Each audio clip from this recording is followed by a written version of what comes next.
वर आपले स्वागत आहे। आज आपण बनवणार आहोत महाशिवरात्री स्पेशल वरीचा भात, पिठलं आणि बटाट्याची भाजी।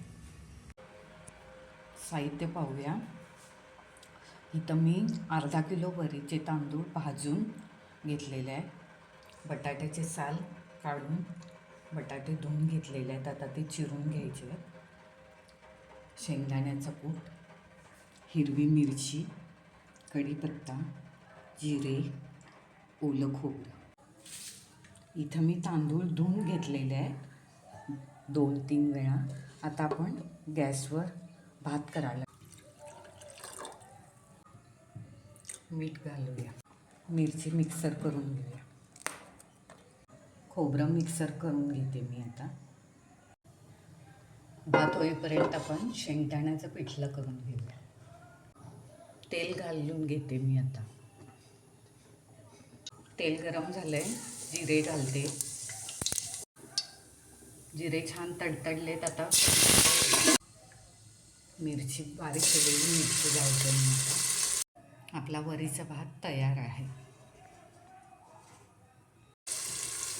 तुम्हाला जसं तिखट पाहिजे त्या प्रमाणात तुम्ही मिरची घालू शकता। मिरची छान आपण भाजून घ्यायची आहे। मिरची भाजून झाल्यानंतर मग मिक्सर केलेलं ओलं खोबरं 2 मिनटं परतून घ्यायचं। मिरची भाजेपर्यंत आपण बटाट्याची भाजी करूया। तेल घालते मी, तेल गरम झालं आहे, जिरे 2 चमचे घातले मी। जिरे छान फुलल्यानंतर कढीपत्ता घातला आहे, आता मिरची घालून।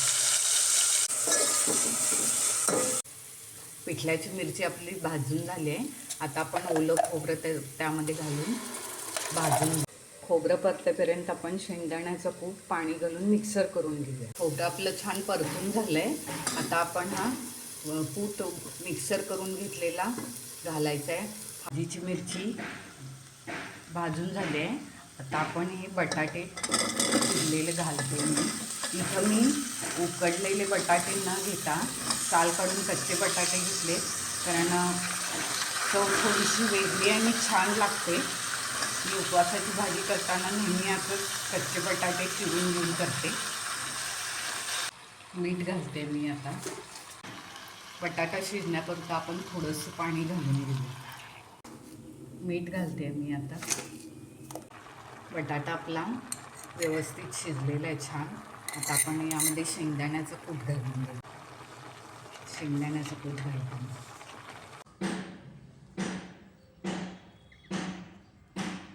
आपलं महाशिवरात्री स्पेशल वरीचा भात, शेंगदाण्याचं पिठलं आणि भाजी तयार आहे। ही रेसिपी आवडली असेल तर लाईक करा, शेअर करा आणि कमेंट्स करा। माझ्या चॅनलला सबस्क्राईब करा। धन्यवाद।